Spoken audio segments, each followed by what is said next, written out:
Olá pessoal, bem-vindos mais uma vez ao canal do Nilton.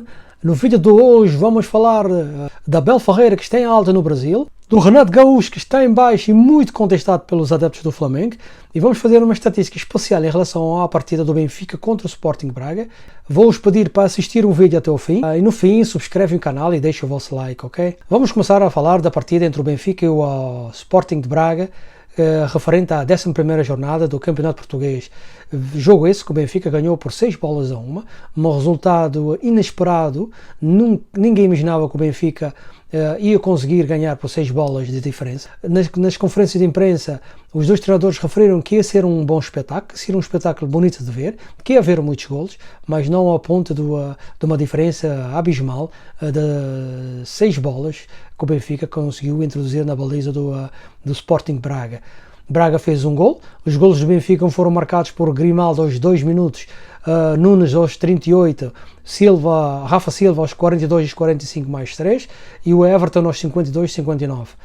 Diga-se de passagem que foi a melhor exibição do Everton como jogador do Benfica, teve um nível excelente, jogou numa posição mais interior, produziu muitos jogos e conseguiu marcar 2 golos de belo efeito. Vitória justa, mas tem-se de dizer, em virtude da estatística do jogo, que o Benfica teve a felicidade do jogo, teve a sorte toda para o seu lado, porque nos 6 oportunidades flagrantes que o Benfica teve, conseguiu marcar 6 gols, o que nos leva a crer que o Benfica teve uma noite de excelente felicidade, justo vencedor, mas parece-me resultado um pouco exagerado.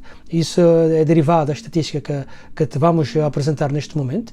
O Benfica teve uma posse de bola já considerável, 62% contra os 38% do Sporting Braga, teve 12 remates à baliza, o Sporting Braga teve 8 remates à baliza, 16 chances criadas, jogadas de triangulações, o Benfica teve 16 chances criadas, o Sporting Braga teve 8 chances criadas, grandes oportunidades de golo, o Benfica teve 6, concretizou todas, e o Braga teve uma e concretizou outra. Em termos de passos, o Benfica teve 581 passos, o Sporting Braga teve 300, percentagens de passos com sucesso, aí está a diferença entre o Braga e o Benfica com 89%, o Braga com 77%. Nos cantos, o Benfica teve 12 cantos e o Braga teve 8. Isso mostra que o Braga teve um volume de jogo considerável. O Benfica com mais posse de bola, mais poder de criação, por isso uma percentagem de 4 cantos superior ao Sporting Braga. Quem percebe da estatística vê que o Benfica foi muito feliz, os jogadores do Benfica estiveram impecáveis, estiveram inspirados, aproveitaram quase 100% das oportunidades que tiveram, e o Braga, pelo contrário, não conseguiu aproveitar as oportunidades. Teve 8 remates à baliza, uma única que foi em direção ao golo e que deu o golo do Sporting de Braga. Por isso, a conclusão que tira-se da partida, o Benfica ganhou bem, foi um justo vencedor, mas com um resultado extremamente exagerado. O Jorge Jesus destacou o coletivo do Benfica, diz que o Benfica esteve muito concentrado, teve uma noite excelente, em que o volume de jogo criado levou com que o Benfica criasse as oportunidades e soubesse concretizar. Está certo, tem razão, o Benfica teve as oportunidades, criou, conseguiu metê-los dentro da baliza e por isso o coletivo funcionou e o Benfica teve uma noite inspirada, mas já referi, com a pontinha de sorte, porque obviamente é o que as equipas querem quando têm oportunidades para concretizar, ter aquela pontinha de sorte de conseguir introduzir a bola dentro da baliza. O Carvalhal assumiu o risco, disse que foi jogar no Estádio da Luz com peito aberto, que queria jogar ao ataque, queria jogar para ganhar. Se calhar foi um erro, porque a equipa em termos físicos mostrou algum déficit, principalmente nos lances individuais, onde chegava um segundo atrasado e que criou-se logo uma diferença, em que, principalmente na parte defensiva, os jogadores do Braga não souberam reagir a tempo ou fisicamente não apresentaram a performance que ele imaginava que os jogadores iam ter. Assumiu a responsabilidade, o que é natural, e porque trata-se de um resultado extremamente exagerado e volumoso, coisa que o Braga não não tem dado oportunidade aos clubes dito grandes, Porto, Sporting e o Benfica, de conseguir nos últimos anos, e por isso o fator surpresa de saber que o Benfica ganhou o jogo por 6-1. Resultado justo, mas o que conta é os 3 pontos. Não acredito que o Braga vai se ir abaixo por causa desta derrota. É preciso ser analisado, mas eu acho que o Braga vai continuar no bom caminho que eles têm tracejado, e vamos ter Braga até o final do campeonato, com um excelente performance. Vamos mudar de assunto, vamos passar para o continente sul-americano, vamos entrar no Brasil. Vamos falar primeiro do Abel Ferreira, que está a fazer uma excelente época. Há um mês atrás sofreu várias contestações em virtude da performance da equipa, de não conseguir os resultados desejados, perder e empatar jogos com equipas supostamente mais fracas, em que, em caso do Palmeiras ter conseguido nestes jogos os resultados que eles queriam, com 6 vitórias, neste momento estariam tac a tac com o Atlético Mineiro a discutir o título. Mas o futebol não se pode prever, não se pode imaginar que as coisas vão acontecer como previsto. O natural era o Palmeiras ganhar essas partidas, mas não aconteceu. Empatou jogos fáceis, ditos fáceis em casa, perdeu alguns jogos que tinha por norma de ganhar, mas que agora fez uma recuperação espetacular. Está com 5 vitórias seguidas, com performance, com um futebol bem praticado, uma equipa a mostrar-se solta fisicamente, motivadora, e o que leva os analistas do futebol do Brasil a mudar a estatística, a dizer que neste momento o Palmeiras é favorito a ganhar a Copa Libertadores. Há um mês atrás toda a gente dizia que o Flamengo ia ganhar, que o Flamengo ia estar, que já estava com as mãos na taça, em virtude das performances das duas equipas há um mês atrás. O futebol é mesmo isso, muda-se semanalmente. E o que se vê neste momento, Palmeiras em excelente condição física, mentalmente preparada para disputar uma final tão importante como a Copa de Libertadores. Vamos falar de algumas críticas injustas em relação a Abel Ferreira. Ainda hoje, depois do Abel Ferreira, numa conferência de imprensa a seguir ao jogo do Santos, em que o Palmeiras ganhou 2-0, com uma exibição muito bem conseguida, falou-se em termos orgânicos do Campeonato Brasileiro, falou da violência que existe dentro do futebol brasileiro, falou do comportamento dos dirigentes, que não têm respeito por nada, que simplesmente querem resultados, falou do comportamento dos jogadores no campo, que de um momento para o outro criam situações de violência, como aconteceu no jogo entre o Grêmio e o Internacional, em que os jogadores do Internacional, numa provocação sem sentido, criaram uma situação muito desagradável dentro de um terreno, de um recinto do futebol.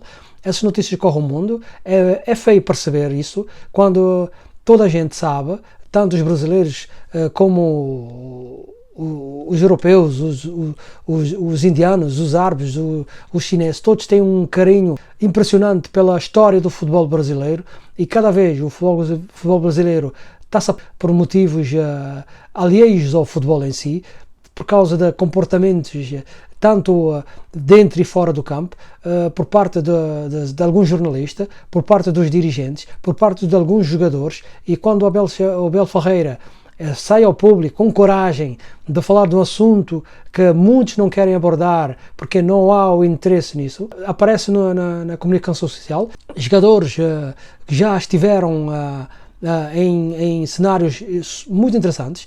Refere ao Cicinho, com passagens por Real Madrid, Roma, Vila Real e São Paulo, e o Emerson Sheik, que jogou no São Paulo, Flamengo, Corinthians, e teve também uma passagem relâmpago para Al Sadd da Arábia Saudita.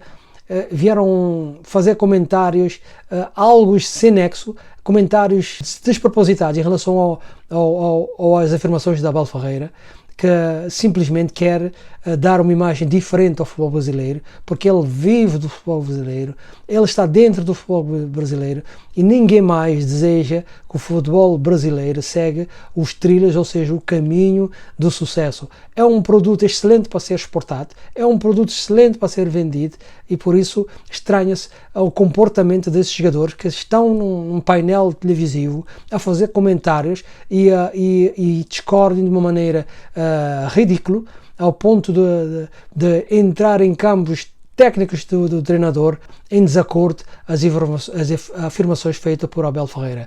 É lamentável ver um jogador como o Cicinho, que sabemos tem uma passagem não muito boa em Espanha, no Real Madrid, onde teve comportamentos, mesmo reconhecido pelo próprio jogador, muito maus, que levou a que ele não tivesse o sucesso que toda a gente esperava, em virtude das qualidades que ele tinha como jogador. Em relação ao Sheik, eu não posso fazer grandes comentários porque eu não conheço o jogador. Vi algumas partidas do Corinthians enquanto ele jogava, mas foi partidas de dimensão muito limitados e não posso fazer comentários muito desse jogador. Mas em relação ao Cicinho, tive o prazer de o acompanhar e torcer para o sucesso do jogador.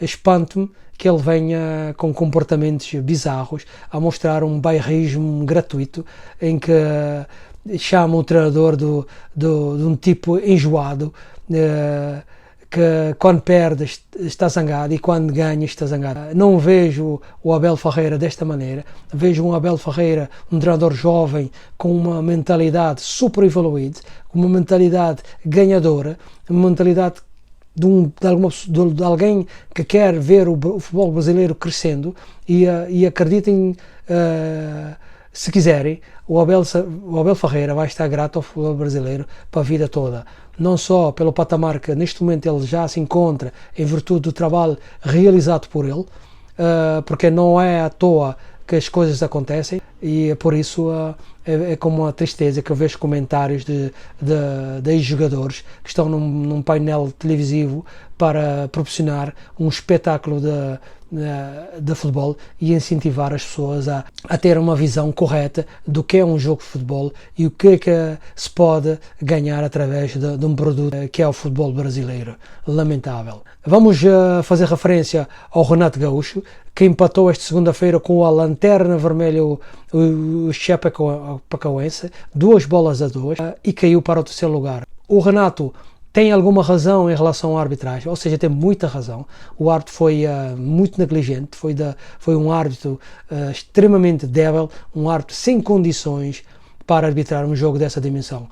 Este árbitro já é conhecido por todos, basta voltar algumas jornadas atrás e ver o comportamento deste árbitro. É um árbitro de segunda linha, talvez da terceira ou quarta linha, não é um árbitro para arbitrar um jogo da primeira divisão, mas isso não quer dizer que o Flamengo não tem que assumir as responsabilidades, ou seja, o Renato Gaúcho não tem que fazer um análise claro do jogo, não desculpar-se com jogos que se faz de 3 em 3 dias, já não existe. Em termos mundial, todos os campeonatos há jogos de 3 em 3 dias, praticamente não se vê um campeonato onde se joga simplesmente uma vez por semana, já se joga segunda, quarta, sábado, domingo, praticamente há jogo todos os dias, e por isso há um preparo físico, há uma evolução muito grande em termos orgânicos das equipas, para não haver essa tentativa de desculpas referente a excesso de jogos.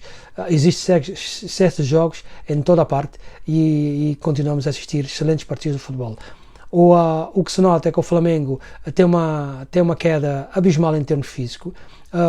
Há uma falta de confiança entre os jogadores. Há vários setores da equipa do Flamengo que não se sentem confortáveis em virtude de alguma contestação, jogadores que não se sentem protegidos pela direção, pelo treinador, e já não se sentem confortáveis, já não jogam com alegria, não se vê alegria nos jogadores do Flamengo, vê-se os jogadores com raiva, vê-se os jogadores com falta de motivação, vê-se os jogadores de cabisbaixo, num plantel que tem qualidade para ganhar o Brasileirão com uma longa distância. É a melhor equipa do Campeonato Brasileiro em todos os setores. São jogadores internacionais vários países, são jogadores com currículos extraordinários, são jogadores com experiências enormes, não se justifica tão fraca performance de uma equipa como o Flamengo. O Renato Gaúcho está muito contestado, os adeptos pedem a saída imediata do treinador, porque acham que pode haver ainda tempo de um treinador chegar e preparar a equipa para o final da Copa Libertadores. Eu acho que não.